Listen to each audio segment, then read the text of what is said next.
Welcome, friends. So, welcome to another session of podcast on HR to CHRO. And today we have Mr. Vivek Sapre with us. He started his career with Tata's, then worked with L&T, ENY, Neo Growth, and is currently CHRO of Veranda Learning. So, welcome, Vivek. Thanks for giving us time. But before I start, see, all the CHROs we have interacted with during this series of podcasts, many of them they started their career in business, not in HR. And even Mhm, others also, they have good experience or good grounding in business. So is this a mhm. coincidence or is there a method to this? Why don't I you guess share? it I guess it is coincidence. We are minority, I am sure. So in my network, the people I come across, mostly who are HR head CHRO are hardcore HR domain background for last 15, 20 years and so. But yes, we do come across 10, 15% of the times people who are from business or some other background and then move to HR. So glad to be part of your podcast, Amit, and look forward to a entertaining and interesting discussion with you. I'm sure, Vivek. So why HR? What prompted you to move from business to HR?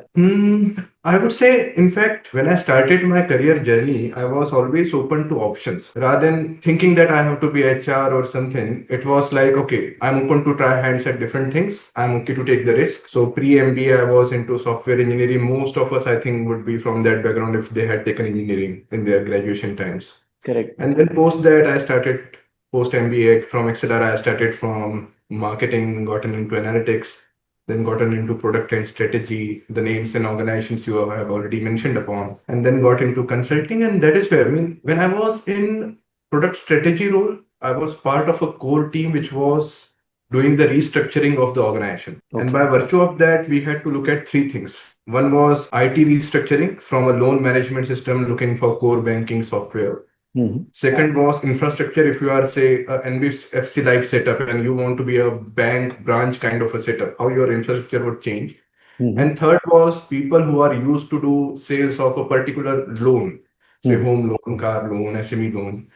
They have been to be told to you have to manage asset side and liability side because the organization was trying to get banking ready. Hmm. And if you look at all these three changes, first and second, IT and infra are more like commodity. You Hmm. pay a higher price, you'll probably get a better alternative, but ultimately it's like commodity.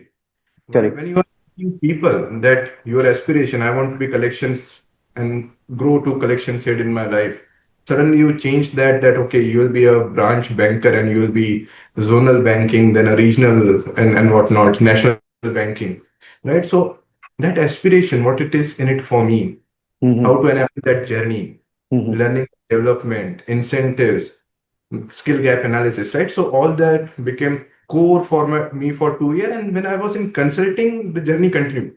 I understand. Again, client with same problem statement, looking for same solution that can we change our org structure from type A to type B. So again, these three broad facets or aspects to be changed, and Hmm. people each taking lion's share of. And that is where a lot of aspects were happening like HR, because I understand. basically managing people is where you get into HR. And then one fine day, NBFC, a fintech NBFC pioneer reached out to me first for corporate strategy role. Things could not work out. And within a couple of months, they again reached out to me saying that, why don't you be our HR head? And then Okay. things did work out. I was always open, marketing, analytics, all I was doing all through. So I said, why not? And since then, it's been 8+ years now, and not a single day of regret that why did I pick this option. It's been a very wonderful journey. I mean, every day in HR is very different because people, their emotions, their sentiments, their motivation are going to be very different. You cannot have a plan that today, okay, how it will go. You cannot have. Correct. Probably in other profiles, probably you can still have a sense. In finance, probably MIS to be closed and some part will be for creation of some dashboards. And so some level of predictability is there. In sales, month beginning, month Correct. end, right? But in HR, you cannot be predictable. That's the fun part of HR. I mean, you are in this meeting and suddenly something may pop up, okay, some employee grievance or some employee contingency has happened, or some big discipline blow up has happened, and your day will be gone in what. Correct. Correct. Correct. So that's the fun and that's the interesting part of HR, and I'm loving it. Correct. And in fact, I feel that I'll come back to the business movement from business to HR, but I feel that from 2011 onwards, the social media, the impact of social media has exponentially increased, and Hmm. people are, they amount of mental stress that people have has increased also exponentially. And here, people who have had experience of various facets in the organization, like business, like sales, like consulting, they when they move into HR, they are able to somehow help their teams better. So I think, Yeah, I would agree because knowing the other side of the table before moving to this side does help. And you can borrow from some of your experiences, some of the stress which otherwise will be theoretical to you, and some of the problem statements you may comprehend better if you have been on other side of the table, and then how important that solution is, how big or critical the vacancy can be on hitting your revenues or the bottom line, right? That imbibing of all that happens much differently if you have done various roles and before moving to HR. So yes, that does help. correct, and also the challenges that people would be going through. So in sales, the people, what is the mindset of people, where they are coming from. Similarly, in operations, Mm. other parts, maybe you are able to empathize. So what is the first question I want to ask is, what is the secret of your success, Vivek? Because generally, if we try to put some years on how many years does it take for a person to become a HR head to a CHRO, by God's grace, your journey has been slightly faster, to reach that level. So what has been the secret, the biggest secret of your success? Rather than mentioning just one, I'd probably put two, three. One, of course, is I have taken risks, Correct. calculated risk or with those diligence, because moving from marketing to analytics, from then to product, then to strategy, then to consulting, and then to HR. Of course, next one has to be buying that why all this has happened and how it is going to help you, right? So that risk taking was, of course, there with that level of diligence that the role, the organization, the peers, the bosses I am getting into, Mm-hmm. how my journey would be supported by them. So, of course, that risk taking does help. You cannot be blind, but if you are open to take in your hand something interesting, which is impactful, Mm-hmm. maybe from a mid level you get catapulted to suddenly senior level, and likewise from a formative, if you get catapulted to mid level, Mm-hmm. must grab opportunities, I would say. Mm-hmm. Second is I always have had a ownership mindset. Okay. To some extent, you can say I think of that setup whichever I'm part of as my own. Right. And when that ownership mindset comes, you may be at mid level, may be at formative, you may be at leadership, and ownership mindset is exclusive of all these three. So if you have ownership mindset, unless the task is actually completed, even if your part is in the value chain A to Z, you are say responsible for B to say P, and it is up to you. You want to see and take ownership that till Z happens, I'm not going to Mm-hmm. be dissociated. Mm-hmm. And once people start seeing that anything he gets assigned to, Mm-hmm. it will get delivered and within timeline with due quality. Mm-hmm. Your track becomes very different because you start to getting more challenging opportunities, more Very nice. synthesized, and usually these are the ones where impact will be higher. Correct. Thirdly, of course, I have been doing things out of box in Mm-hmm. my problem solving as well. When HR problem statement comes to my table, Uh-huh. usually my approach will be drawing a lot from the other side of my journey. Okay. And say, for example, if attrition is a problem statement, usual aspect, of course, employee engagement, talent management, performance management. Along with that, to your usual recruitment funnel, can you use analytics? Okay. Now AI is there. Say 10 years back, 8 years back, when I was getting into head HR role for the first time, Mm-hmm. can I use analytics to come up with parameters on which I can screen the CV so Mm-hmm. that I can say vintage what I want and productivity what I aspire, Mm-hmm. looking at say historic data, Mm-hmm. right? So that starts becoming out of box. So you are doing what across India, if you are present, Mm-hmm. different managers, different geographies will have different screening methods. Correct. Before that starts, you are putting things under a rule or a analytics mechanism, which Mm-hmm. will bring a lot of parity, screen out a lot of profiles which otherwise may get through. And that is all stats driven. It is not gumption. It is not gut Correct. feeling. Right. And then, of course, people will have their flavors and ways of selection and rejection. But Mm-hmm. to a large extent, you have brought uniformity to the method, method to madness or whatever, right? So these things do help. So other than what a usual conventional HR would have done. You add a layer or a couple of layers more of refinement to it.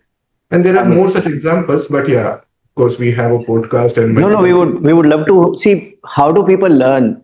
It's from the real life examples because the idea of this podcast is to so that youngsters who are looking for growth in their career they learn from these experiences and real life experiences. So Yeah, please, I'm sure. some interesting challenges, some interesting experiences. Is I'm Yeah, sure they would love to know more about them. yeah. So likewise, one more example if I have to give. If you want to do L&D, right, functional training, etc., vis-a-vis a conventional HR or a conventional L&D person, again, I have seen the buy-in of someone who has been on the other side of business, Okay. product, strategy, business, and then getting into, say, HR or L&D shoes and then saying, it becomes very different because people say it's not just an academic discussion happening. This person has seen my side. Mhm. And now when he is talking, I'm more open to listen and hear and do if I have to change. Right. So I have seen that also. Even not just formative stage kind of profiles who join field force, sales force, frontline, etc. They of course would look, they would want their L&D person to be ex-sales person. They will love it that way. Correct. They find it more relatable and they are more open. It's like Sunil Gavaskar telling Kohli something versus Correct. maybe who is just a commentator telling something to Kohli, right? So openness of yours will be more when it's coming from Sunil Gavaskar. Likewise, what I have seen, even for business heads, CEOs of the setup, Mm-hmm. if you want to assign them a coach, mentor for their own development, Mm-hmm. barring the psychological block that am I lacking in something that you are needing a coach or still that openness might not be there with all. Many will think, is it I'm having a gap? They will not see it as a tool to go 2 levels up where they stand today, right? One is that psychological block. But second is if you bring someone who is say ex-CBO, Mm-hmm. then did the journey, became a board member, and then he is today coach and mentor of that profile. Or even if in-house you are bringing someone as a coach and mentor who would say that in XYZ organizations, I have done consulting, I have done business development, I have done marketing and whatnot. Mm-hmm. The openness would be way more than someone who is a certified coach, but all in all into one single domain, probably HR or psychology or so on and so forth. So practically people are more open to those who are versatile or who have seen the business side of doing the things, owning of P&L, so on and so forth. Correct. Right. So that's what I have been witnessing. And yeah, that helps. Would you like to give any specific example, any particular situation where your past background helped you to tackle that situation better and get the internal buy-in better? Yeah. So again, just example of say coaching mentoring. So when we started with it, of course, we were looking for externals Mm-hmm. and veterans, and with the kind of background I mentioned, CXOs, CBOs, CEOs, right? Still, that personalization of the initiative for a respective CEO of one of our subsidiary, or many of our subsidiaries, uh, they were not finding it because probably it was templatized, it was slightly generalized in approach, while education, edtech player needed probably more specific to them kind of support or intervention. Also, how evolved the person is, probably on a scale of 1 to 10, some of those who were undergoing it were at 7 and 8, Okay. while the template was more attuned for those who are at 8.5 or 9. Correct. Right? So I had to kind of take the baton into my hand. That okay, I'll probably leverage my past background. I know the setup more. I know individuals who are required to undergo that for all the right reasons more. So I can customize that training, make it more personalized. And over the last 6 to 8 months, we have been doing it for 7, 8 individuals. And the buy-in, the reciprocation, the absorption, the implementation and execution of that, and hopefully positive fructification has been at very different and satisfying level compared to what it was when it was happening on a generalized template. Correct. So this example, of course, is there. Other than maybe the analytics one which I told of, there can be many, but of course, during discussion, more and more recollection of such incidences will happen. I'm sure. So see, this is very powerful, Vivek. See, you are able to get better buy-in because of your past experiences, because of the background. But what would be your advice to somebody who's not from who started his or her career from HR? How can Hmm. they get this same buy-in? What do they need to do at any level, at starting level, mid level, whichever level? Right. So one thing which I have seen and within my team peers and parallel profiles, I have tried to suggest them as well is one is HR should not come out as policeman when you are in HR shoes, right? You have to first build rapport, Mm-hmm. have less sense of entitlement, and have more uh, openness to first start looking at problem and help them solve. Okay. Second is many informative and even middle level of HR are with a very fixated mindset that they want to do TA all through their life, they want to do L&D all through their life. Mm-hmm. I think if they want to be HR head and CHRO, yes, you can be VP comp and Ben, and then you can become a HR head, and then you will have to become more versatile and generalist nonetheless. Mm-hmm. If your organization permits, or if you are able to take that kind of risk and you are getting such opportunities, it is very useful if you can have a versatile experience within HR also, say HR Correct. ops, Correct. TA, talent management or performance or employee engagement side, HRBP side, and L&D side. Once this three, four boxes you are able to get a good hands-on experience with, Mm-hmm. the more senior you become, the more value add you will be able to do. You will be able to relate to problem statements of those who are converging at you better. Mm-hmm. And thereby, what you bring to table will get you a lot of respect Yeah, I compared to maybe someone who also wanted to be just one area specialist. And understand. then suddenly seniority struck and more responsibility on shoulder, and then maybe a bit of puff and puff may happen. I understand. Yeah. So that openness will help from formative years, from mid-level, definitely. If Mm-hmm. you be a head of HR, a CHRO and beyond, I would say. Mm-hmm. At top, be it any CXO profile, it is largely about understanding the problem statements, looking for solutions, Mm-hmm. finding out ways how to work with people above you, below you, who are externals, who are internal, and the specializations probably become, or the functional skills probably become less and less important, while your people skills, soft skill, problem solving abilities take the fore. So unless you are open from the word go in your career, you Mm-hmm. may miss some of these opportunities. Very That's nice. what I would say. How about business? How about business side of it? How can they learn more about the business? So once when you're looking at versatile stints, one Mm-hmm. of the stints is HRBP or employee engagement side, Okay. where you have to work very closely with your business counterpart, Correct. right? What is incentive? Why it will drive? Mm-hmm. Is it a paper activity, tick box activity, or will it actually benefit? Mm-hmm. Likewise, if you are on TA side, Mm-hmm. why this role? What this role? If not this role, what will happen? Is Mm-hmm. it adequate? Is productivity milestone there? Once you are understanding the aspects of Mm-hmm. business, and Mm-hmm. when you are on L&D side, say how functional training can add value, how supervisor development can change things. What Mm-hmm. is the problem statement? Is it the organization where someone who was individual contributor top performer got promoted, become a team lead, but doesn't know people skill, and thereby attrition is happening? Is it an organization where out of your team you are dependent on one or two? They are the ones who will help you win your targets and everything, and thereby rest of the four become transactional for you, not material to you. Mm-hmm. And then are you sitting in a culture where you are hero driven Okay. versus a culture where you are actually nurturing, hand holding to create a team rather than one or two heroes, right? So how organization is doing what it is doing and how it can be better if L&D person starts looking at it and the Mm-hmm. interventions are coming out of that understanding Mm-hmm. rather than a tick box activity or a push activity Mm-hmm. that okay, 8 hours are to be completed in a quarter, so it has to be completed. Rather than that, how that 8 hour is going to transform my field force or my mid level or my supervisory hierarchy, etc.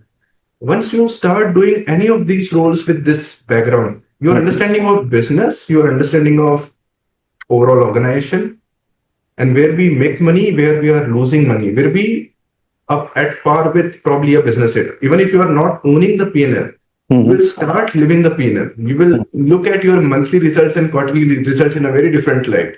Very It nice. won't be just an announcement, okay, something has happened, okay, good. It will be like, oh, is it? This has happened. Maybe we need to tweak the productivity training better. Right. So that's how it will transform you from a HR to someone who understands the business and is also in HR. Very nice. That will help. Very powerful. Very powerful, Vivek. So, let me ask in detail. See, from the context of a person who's working in a typical Indian company, let's say, and the HR till some time back wasn't considered to be very important. Now the hero culture is there because this is how the progress is happening. The Indian economy has grown, so the company has grown to a big extent, but still Hmm. the culture is that hero worship culture. Hmm. What should that person do? The HR person should do to, make an impact. What would be So your if advice? so if I'm a HR person who is seeing, and I'm of course senior enough that I can probably do certain tweaks in the incentive structure and performance management criteria, etc. I would want the person to look at the incentive structure Okay. more so for team lead, supervisory layer, and above. Mm-hmm. Is it that you get the target and you get the money? Mm-hmm. Or is it that unless certain percent of your team is getting the target, Mm-hmm. Very nice. certain part of your money can be held? That's a negative reinforcement, I would say. And otherwise, a positive reinforcement could be you will get a surplus, right? So maybe your 25% can be put on hold, or you will be getting an additional 25% if Mm-hmm. 75% of your team qualifies. That Right. will change the mindset. See, if a usual span of control 7 and 8, and out of those 1 and 2 superstars will get you what you need. Other four, they are in flux. The names are changing every third month. Is not going to impact you as a supervisor. Correct. The moment it becomes out of 8, 6 have to qualify. You will start looking at those four who are non-heroes. In Correct. fact, all six, so that you create those four. Correct. And then secondly, your next promotion is a function of over last 4 quarters. Did you qualify without capping?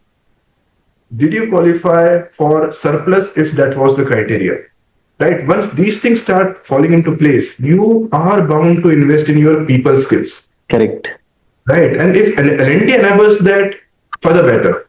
But even if say L&D is not going to enable that usual typical way, then still that person will start cautiously looking at what aspect of my leadership will allow out of 8 at least 6 qualifying for incentive month on month, quarter on quarter, right? So that change of mindset will happen. Incentive and performance management are so capable and strong tools. If used in right light, they can change the culture of the setup. It can actually become a meritocratic and at the same time a nurturing and supportive organization. Very nice. Vis-a-vis a hero worshipping organization where toxicity is there because risk six are not even given a due recognition of their Yeah, yeah, right. very powerful, very powerful. So let me go even into more details. So let's talk about an organization which is even one level lower than this organization, where even the Hmm. stakeholders' mindset or mind share is maybe not up to the mark. So what can an HR person? How can he or she get the mind share of the stakeholders to be more open to suggestions and these kind of improvements? Right. So it all boils down to numbers ultimately. If you are able to establish that, say, I'm just saying some number that your per person productivity is 50. Okay. Of 8, 2 are doing 2 crore each, and then others are at 10 lakh each. Right. So do you want that whereby these two will tomorrow take you for ransom? They will Mhm. ask for promotion, they will ask for obnoxious increments, etc. Or do you want to move from this 50 to 75 where you have 6 or 7 individuals contributing 70 lakh, 80 lakh, 1 crore, 1.25 crore, and likewise. And maybe a couple of new joiners at 40 and 50. So it's a team, right? And of course, how it will transform into numbers. Probably a span of 8 can come down to 6 for same productivity Correct. or same average productivity. Or you can have more and more individual contributors and thereby a larger pool to pick your team leads and above. So you can actually start looking at not just functional skill or numbers, but also people skills. right? So how you are able to translate culture discussion to numbers discussion is going to core to manage stakeholders. Very nice. And see, any corporate, be it first generation founder driven, where probably HR was the last thing to get added and onboarded, Correct. to a very established MNC, the moment you are able to show big picture and how people are going to add and contribute to it, the people practice and the people in general, the human capital, how that is going to significantly enhance the value of the corporate. The moment you are able to quantify these aspects, things change. And the moment you are able to make everyone realize that, at least in the service sector, because most of us are into service, manufacturing also it will hold true to a large extent, but in service there are largely only two raw material. One is capital, other is people. Those who manage capital are right from the founder, chairperson, CEO to CBO to who not and what not. Is focused on the capital side of it, either raising of it Correct. or deployment of it and collection of it. Correct.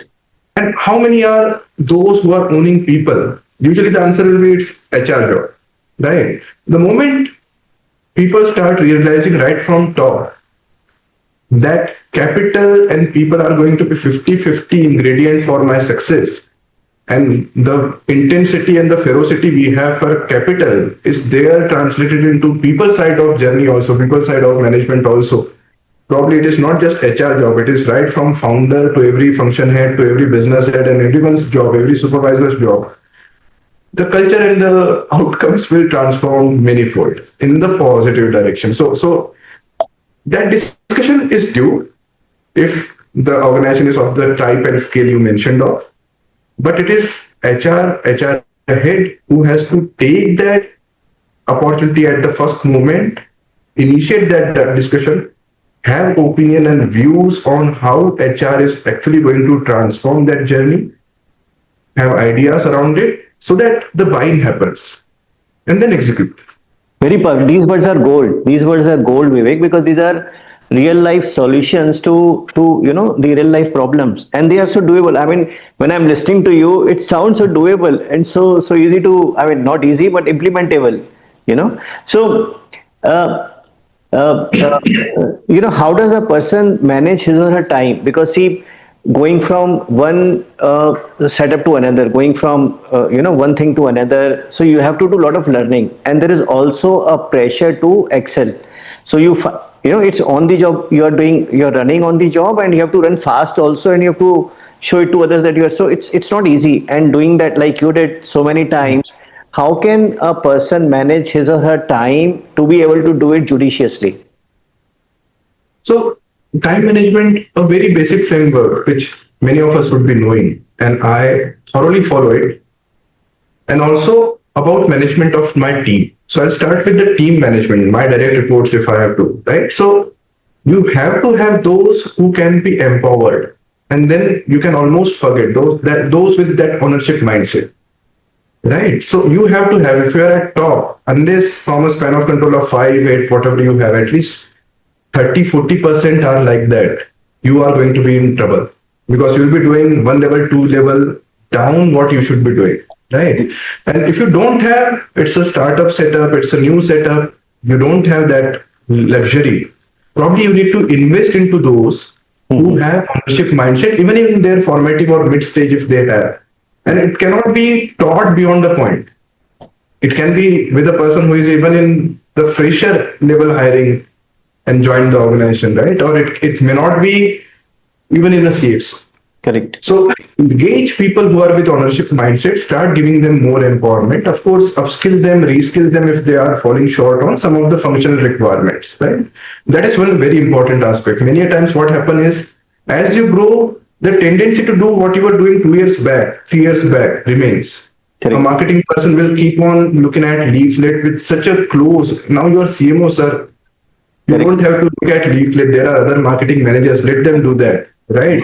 Later on, you can give your feedback once the quarter or the monthly outcome is known and things are not moving. You can get granular probably. But for now, leave it, right? If you are good at finance, you need not be doing the Excel MIS and dashboard once you become CFO or a finance head or a finance controller. But that tendency to pull yourself out of that job is less, right? Because otherwise, where am I going to add value? You are going to add value by doing more value input giving things, problem solving, managing conflict. If two of your key members are not in talking terms, you cannot wait for samasya samadhan dhundengi kind of. Correct. You have to Very get right. involved, make them speak, right? Otherwise, it will fall in your lap ultimately. That task which is getting delayed or quality is getting suffered or organization is suffering in all, unless the two start talking to a critical member of your team, and you have to galvanize. You cannot wait. You cannot be UN that okay, two countries are fighting and let it be, right? So not the UN of today. You will have to get yourself involved in that. So you have to do more problem solving. You have to do more of conflict management. You have to be looking at what is happening around. If you are HR head in HR domain, what is happening? How AI is changing? How some of the other players are having some of the best practices, right? And lastly, you have to be managing your key stakeholders, your CEO, if you are reporting to CEO, your board. Otherwise, even if your team is doing good, you won't be able to do good for them because buy-in of many of things and the visibility of many of things is not there. So you need to pull yourself out of doing the drudgery of what a formative or mid-level profile of yours was doing and look at more impactful interventions. Think of them at times. If something is not readily getting assigned to it, create for yourself the opportunity that how I can be more impactful. Very nice. Right. And secondly, on time management, I mean, those matrices are very popular, urgent and important. And the moment you are able to put any task on, is it urgent, not urgent? Is it important, not important? And anything which is urgent and important, of course, needs to be done right now, right here. Something which is important but not very urgent can be scheduled. For example, if say today is 4th and on 15th there is a board meeting. I know it is important. By 12th, probably I have to ship that document. By 10th, thereby my version should be ready for my seniors' view. So I should be getting it from my team by 8th, right? So I should give them a download today for reasonable time on 8th and 10th. So it is in control. But is it that I have to start slogging over it and close it by EOD? No. Right? So likewise, what you should delegate, something which is neither urgent nor important, can you just cut it out of your to-do list at all completely, right? So once you are very clear and imbibed in yourself, your day-to-day regimen and rigor of taking decisions on these lines, that helps. And once you are at top, it is more about problem solving and taking decisions. And how much time you are spending on what decision is a function basis which your bandwidth can be freed up or not. Right? If you don't take decision, the piling up will keep on happening. Today, 2 decisions are to be taken. 10 days, no decision taken. It will be a count of 20. You are sitting on 20 decisions. So, very broadly, what I follow is it a reversible or is it an irreversible decision? And of course, it is not a binary 0-1, but it's a spectrum. You know, it is towards reversibility or is it towards irreversibility? If it is towards reversible, take decision quick and fast, of course, with some level of understanding and all. You should know the context, you should have some data to look at, and you take that decision fast. It should not linger around on your plate for days and weeks. While if it is something complex, complicated, looking at data with great lens in your hand, microscope in your hand is required because it is irreversible in nature. Once taken, very difficult. The cost to company, the cost to set up will be high. Then take your due time, reasonable time, right? So that will allow you to have bandwidth, that will allow you and your team to have agility, nimbleness, and even if you are part of a large corporate, you will have a culture which is startup-like, right? Bureaucracy will be less, agility is high, so that's how probably things can be. Very powerful, Vivek. So before I move on, is there any framework you use to gauge ownership in a person? There are psychometric tests around it, right? And which will tell you, are you ownership driven person? Are you the one who will wait for instructions to come your way? Mm-hmm. You are comfortable in ambiguity versus you are comfortable in very structured systemic approaches, etc. And accordingly, looking at your organization type, Mm-hmm. size, you Mm-hmm. can see some of the organizations, every call is going to get taken at Asia Pacific, Singapore or Hong Kong or maybe New York. Mm-hmm. Probably you don't need too many high-end ownership-driven individuals, right? Look. While other side of spectrum of 300, 500 employee organization, and you are the only one who is going to decide for at least the domain you are in, and there is no hierarchy and no, and then probably you need people who are really good at ownership mindset, right? So again here, different roles, different cultures, but accordingly you will have to, and psychometric tools do help it here a lot. A person in startup needs to be comfortable with ambiguity. Probably he or she will never get a very clear cut out, siloed out, defined role. You are in marketing, you may end up doing BD here and sales Correct. there. Right, right. In marketing, it will be digital marketing, it will be some other BTL promotion also. A combination will happen. So you will have to be very, very open to ambiguity. Correct. Right? Multiple instructions will come because it's a single floor. On one end, sales head is there, other end, marketing head is there. When sales head is passing by, he or she will say, "Why don't we do this?" And you Correct. have to open to that also, right? Not a setup where your boss is co-located and other boss is in Delhi, so you never want to and would get to hear from the person. So that's where things will change. And there are very good psychometric tools. You can get your people. In fact, right from the selection stage, some good corporates do have this practice that even at entry level and definitely at mid level and senior level, they know what traits, characteristic, personality types they want, they need. Mm-hmm. And they will try to screen only such profiles. And even after that psychometric trace, the interview will have elements which will gauge and check those aspects. And then the reference check again will look for from previous bosses feedback around those aspects, that will the person be okay with ambiguity? Will the person be okay with reporting to three founders? They are all equal.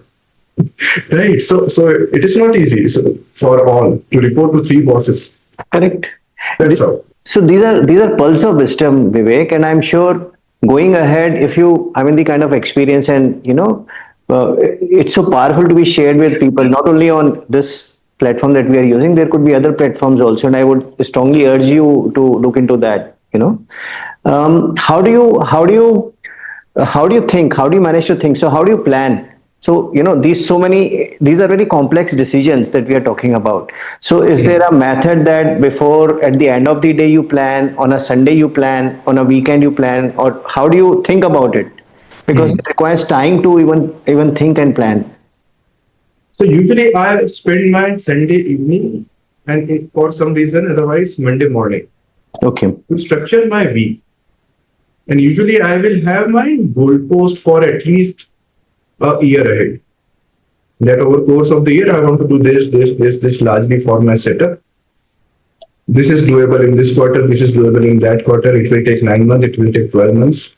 That broad big picture clarity I do try to take. And then each week will have some new things which will come because of business dynamics, because of regulation, compliance change, something will happen, economic changes, whatever, right? But at least 70-80% of your calendar is in your control. And Correct. if not exactly calendar, 11 a.m. meeting happening at 1 p.m., that may happen. But broadly, the agendas for the week will be largely in your control. Out of 8 or 10, 1 or 2 would be new, but 6, 7, if you are in control of, you're largely managing the things without a need to have red flags here and there. Right. And I do believe that spending that 1 hour, 1.5 hour, whatever it takes on a Sunday evening or a Monday morning to plan my week and then thereby allow timely inputs and direction to my reportees that you need to do this during this week because empowerment has to happen. I won't be going 2 levels below and doing the job which probably someone else in the team should be doing, right? To do Correct. justice to what I have to add value as. Correct. Right? So even those instruction I would want to give in a timely way by 10:30, 11 on a Monday morning. Mm-hmm. What my team has to do for the week should be clear to them and on their plate. Okay. Right. And usually I follow this. What is a dependency, cross-functional, whatever, cross-organization also at times if it is something to do with vendor. I'll probably start my day by delegating or passing on what I need from someone else to come to me. Okay. Right. Striking it towards 5 p.m. in the day that, okay, I needed this data from that function or that vendor, and expecting that by 6 or 6:30 it will come on your plate. You are in some different, right? So maybe 9:30, 10, while you are on the way to your office itself, at times a message, a mail sent that can this data be arranged? Can this input be given? Can I get this report? Can you pass on this contact to me so that I can have a timely phone call, right? That does help. That does go a long way. Rather than And how do you relax? What do you do? like I have a lot of ways and means to relax. I mean, I love nature a lot. So most of the weekends I'll take out time. If not a hardcore trek or something nearby Mumbai, there are so many options. But if not that, within Mumbai, there are so many good trails where you feel you are not in a metropolitan city. You are somewhere in the forest or jungle side, right? So one is that. Second, I love to read books. I do a bit of sketching and painting. Again, love it. Never learned it, but thankfully I'm reasonably good at it. So I keep on getting some assignments also, you can say, from my close ones that can you make one for me, something like that. Right? And then lastly, I do like to spend some time on my fitness and health. For those who are looking for a 35, 40-year career journey, today in formative stage or mid-level, my one of the big input to them would be, of course, everything what you are doing on academic side, career side, and one is there. But taking care of your health, and health is three-pronged. One is physical, other is mental and emotional as well. Right? Taking care of all three facets of your health is going to be equally important. Otherwise, 40s, your 50s will be huffing and puffing in the corporate rigor which is needed. You won't be able to bring to table. And it's not cricket where you can be rested and benched. Correct. Right. Correct. You will have to be on the board. There may be sabbaticals, there may be small career gaps and breaks you may take. But rather than taking them for health reason, probably take them for further qualification and further value add reason. That's what probably I'll suggest someone who's informative stage. I'll come to the courses, technical part of it, but mental health, mental and emotional health. What can a person do to be healthy in these aspects, especially in today's environment? So mostly I've seen people who are having a lot of dissonance about their work and about their life. And I'm cautiously not using work-life balance word. But one, if you are having a lot of dissonance, it is out of the reason either you are not liking what you do and you are doing what you don't like. One of the two is true, right? And the solution to it is do what you like or like what you do. Right? You got into HR. No one, it is not a bonded labor day to day. Right? You got into HR out of your own will, hopefully, out of your own volition, hopefully. Right? Now, what is there to hit? And what stops you from experimenting if you are asked to do TA today and maybe few years down the line, employee engagement, later on L&D? Be open, be loving it and enjoying it, right? That change of mindset itself will pull you out of a 9 to 5 mindset. And I'm not saying it in a negative way. I understand. Once the two start integrating, see, if you like cricket, you will take out time to see a World Cup match, irrespective of what family is requiring and what office is requiring, right? Likewise, it happens for work, for career as well. Once you start liking what you do, if you are unfortunate that you could not do what you like, I wanted to be a great painter or great sports star, it never happened, fine. Now you are into marketing, now you're into HR, now you're into finance, and you have taken it out of your own free volition. Then what stops? Why you are grudgy and why you are not happy, right? It is within you. It is intrinsic to you. And of course, meditation, spirituality, all this help a long way. Keeping yourself physically fit helps in mental and emotional strength also. Correct. So yes, you need to have, maybe if not too many days, 3 days a week, cautiously 15 minutes to 30 minutes on your health and well-being. That's quite doable. And once you are liking what you do, and once you are able to take out 3 days, 15 to 30 minutes in a week on keeping yourself physically, mentally, emotionally better, right? The two will start doing a tango, which will take your career to a very different, enjoyable journey. 35, 40 years will be Very like powerful. anything. So like today, people are like, oh, I am 28. What should I do that I retire by 35? Right? You will be out of that mindset. Correct. Great if you can retire by 35 by creating that kind of wealth, but you need not stop. Correct. Obviously. You can keep doing something and then something you like, and that need not wait you to be 35 or 40. Correct. That can be happening today even when you are at 28. That's Correct. the mindset you need to have. Correct. Very powerful. See, when I talk to in my workshops, when I'm interacting with people, I ask them, why don't you exercise or why don't you meditate? So most frequent answer is we don't have time. So Mhm. what I try to tell them that if you do it regularly, the amount of time it takes you to do 7 hours, 8 hours of work will reduce to 6 hours because your energy levels will improve and ultimately it's going to help you further. But still, so it's a work in progress. But these are very powerful. So taking risks, being diligent, having an ownership mindset, and thinking out of the box. These are all very powerful ideas that we have discussed so far, Vivek. Technically, so being in HR, what are the HR courses a person can do? How can they learn, technically in getting better in what they do? Anything to suggest? Firstly, if you are only a graduate and not an MBA, then MBA is a must, I would say. Correct. There are no second thoughts or second options about it. You have to go for an MBA, part-time, executive, whatever. Secondly, whatever domain you are getting into, of course, if you want to be generalist and you are already having exposure of say L&D, TA, you should ensure that you get HRBP, you get probably a sense of HR ops and compliances as well.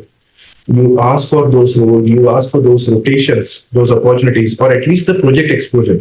Because there may be some projects underway and there is always some need for someone who will raise the hand and do the rigor, right? So be that person. Very nice. And Very powerful. later, once you are having that generalist kind of experience in your mid level, do go for now a lot of universities and grade B schools provide this executive CHR program kind of. If you are HR, likewise other CXOs go for a CFP program. If you are a finance guy, go for a marketing CMO program for a marketing guy. Right? That will open your horizon. That will help you build your network as well. And thirdly, one is functional side of it. Equally important are people side and tech and digital side of it. Right? You cannot be just functionally expert and done in technology and digital. So you will have to keep on looking at it in today's time. AI is what probably in 2000s, if you did not know excellent PPT, Correct. how your career would have been. If you are not knowing AI today and in recent future, your career will probably take a similar hit. Correct. Right? If you don't know Control C, Control V, and you are a 2001 ka coder, it is going to be difficult for you, right? So if you don't know AI today, it is going to be difficult for you. So with that mindset, do spend time on micro learnings on AI. Do spend time on developing your people skill. Do people find you easily approachable? Okay. Do people come to you for problem discussion with a hope of solution? Are you one who probably within your peer and maybe across function, you will keep on getting visitors to your cabin or your workstation, whatever, right? If you are not one of those, then you have some work to do. If you are there already, probably less work, but if you are not one of those, definitely you have some work to do. You need to introspect. Are you too reserved? Do you appear to be slightly intimidating? Are you introvert? Is it that your body language is not supportive to how emotionally and mentally you are? It is not getting reflected through your body language, right? So some level of introspection will help. And the moment you start sensing people take you as approachable with the intent to look for solutions coming from you, you have wisdom in their opinion, right? You are now going on the right track. So people side of you, tech side of you. If you change job, does your team want to join you? Okay. Right? If you are within that job, within your team, is the attrition okay or not okay? And not for the wrong reason. Correct. That he will not give any work, he will take everything on his own shoulder, then everyone will be allowed to be part of your team. Unless they are both learning oriented, right? For the right reasons, he is empowering. he is guiding, he is solving the problem.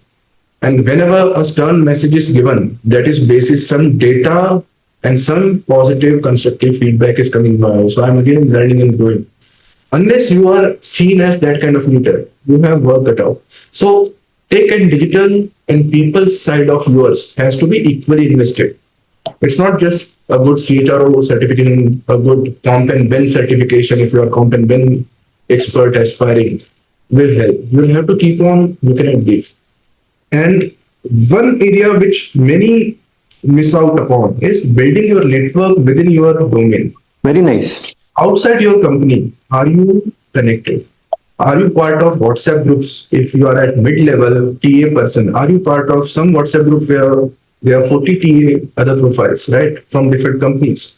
If you are a comp and ben person again, are you part of some group where, say, if not any free kind of a free willing kind of a group, but maybe a Aeon or a such vendor created group, right? But are you part of those? Are you going to seminars and workshops? And then you are not going only to listen, you are also going to interact and network, right? It is again going to be very important. So that is fourth dimension of growth, I would say. You are building your network, and it is not just your boss who changes job and then calls you. It is always going to be a great opportunity coming your way within or outside organization if you are able to create that network and visibility, right? So that is what L&D head, if he or she sees you, if you are in HR formative years, as a person I want to be in my team, it's going to be way better than what probably your own efforts alone will take you. Right. So are you that person? Are you trying to become that person cautiously? It's going to be very transformative for your career. Very powerful. So all these things are very powerful, and we don't have we have limitation of time because it has already been close to around 52 minutes. So, but very quickly. So AI. Any specific suggestion for improving AI skills? So micro learning, I would say. See, there is not going to be a structured learning opportunity per se once you are out of your academics. You can probably go for a certification, this and that. There again, I would categorize them as micro learning, right? Like maybe anything which takes up to half an hour to 1 hour in a day, or maybe in a week. I would categorize them as micro learning. But what they will do is, one, you are aware, then two, you know the trick of trades, and third, as you keep using it, you become better and better. Correct. Right. Initially, once Google was there, some of us are from the times when there was no internet and no Google, right? So once Google was there, how to sharpen your query to get better results. Correct. Same is the case with ChatGPT, right? And then generative content, if you are required, you need to make pictures, you need to make videos, you need to make other things, codes and all. More rehearsal you do, better the outcome. More you are spending time in micro learnings, and because each day a new website or a tool will come which is more powerful than the previous ones. Correct. And that's going to happen, that's continuously going to happen and at a breakneck pace.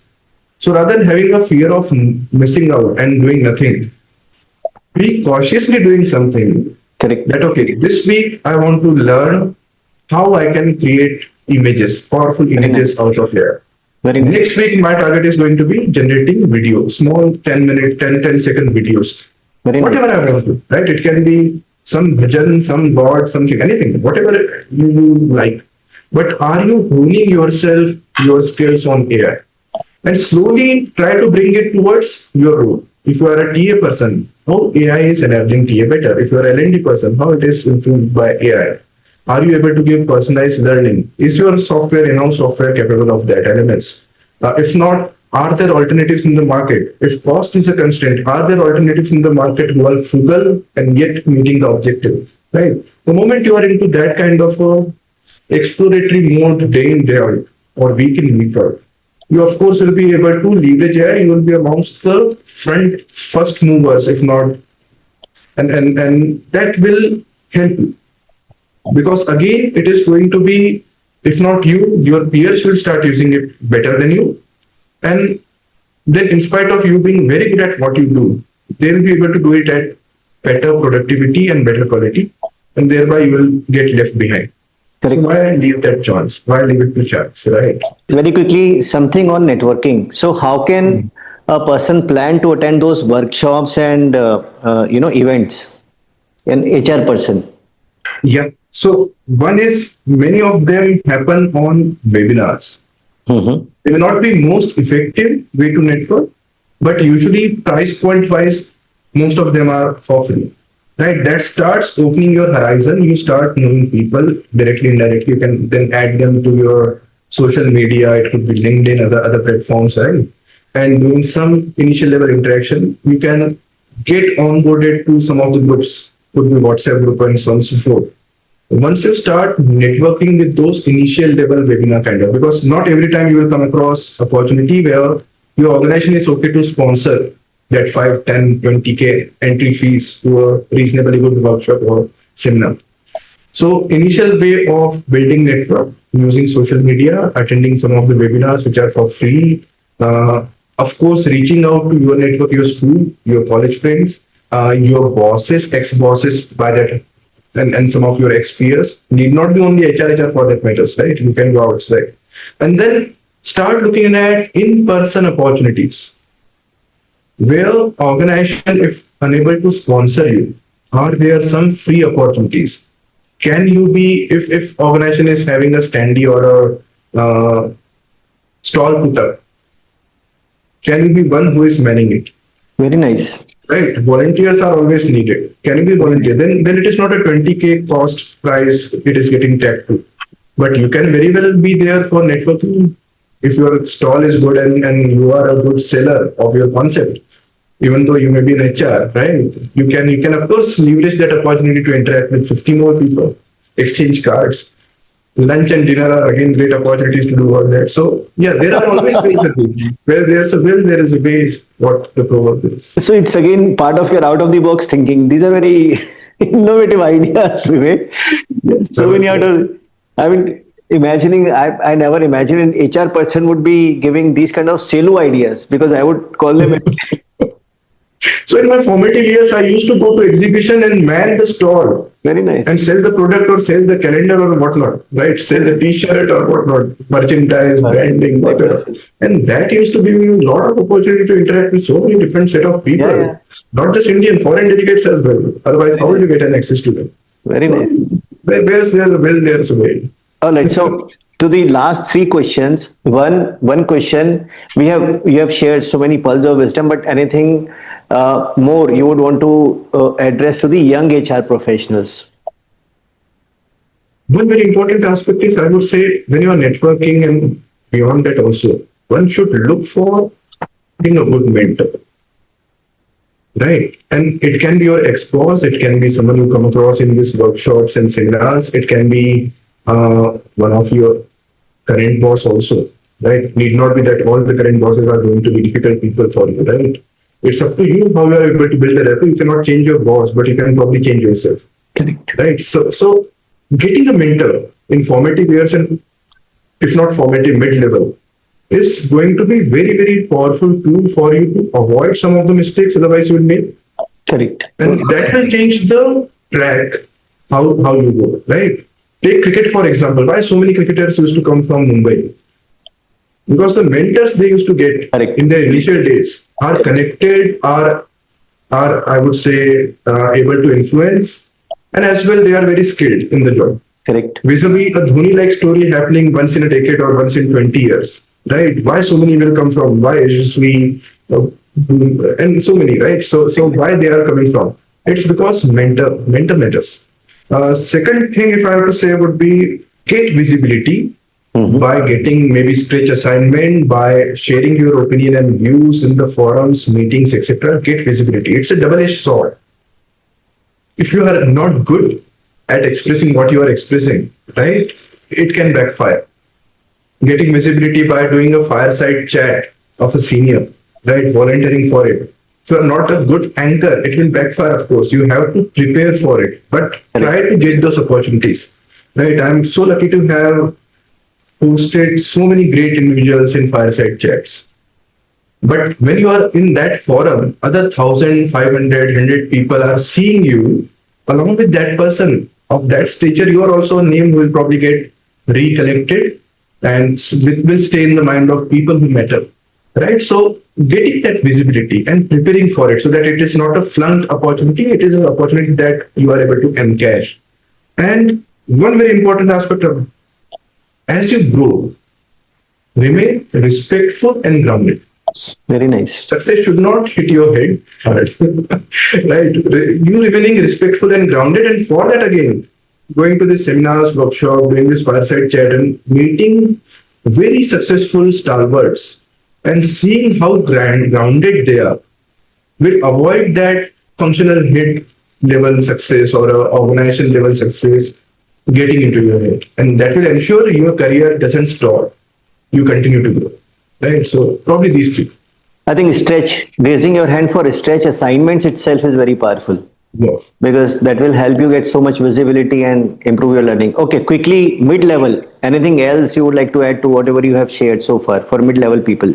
See, working hard and working smart is a balancing act, I would say. But the more and more you are able to assure you are working smart, right? And again, it is leveraging AI, digital. Again, it is leveraging your network. Again, it is ensuring that you are not reinitiating the wheel, Correct. right?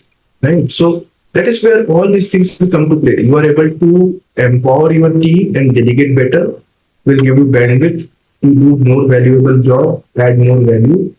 You are having good network. Some of the problems you are facing at your workplace, you will get a ready solution from your network. You won't have to break your head. You won't have to lose on time to get the right execution piece set up. And again, chances of success will be manifold. Right? So all these things culminate, but working smart can never be overemphasized.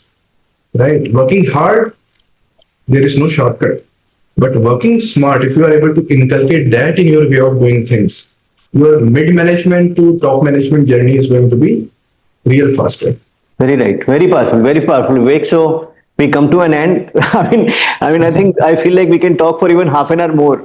I mean, you are sharing so many good points, but No, then unfortunately, there may not be viewers enough for this. no. I'm sure there will be more viewers, but we have to stick to the format that we have prepared. So thank you, Vivek. Thanks for sharing so many insights. I'm sure they are going to benefit so many people who will be watching this. Thank you so much. Great. Thanks. It was a pleasure, Amit, to interact, and it did help me reflect upon so many things. Otherwise, cautiously, I would not have spent time with them. So wonderful. Thanks a lot. It's a great pleasure to me also. Thank you.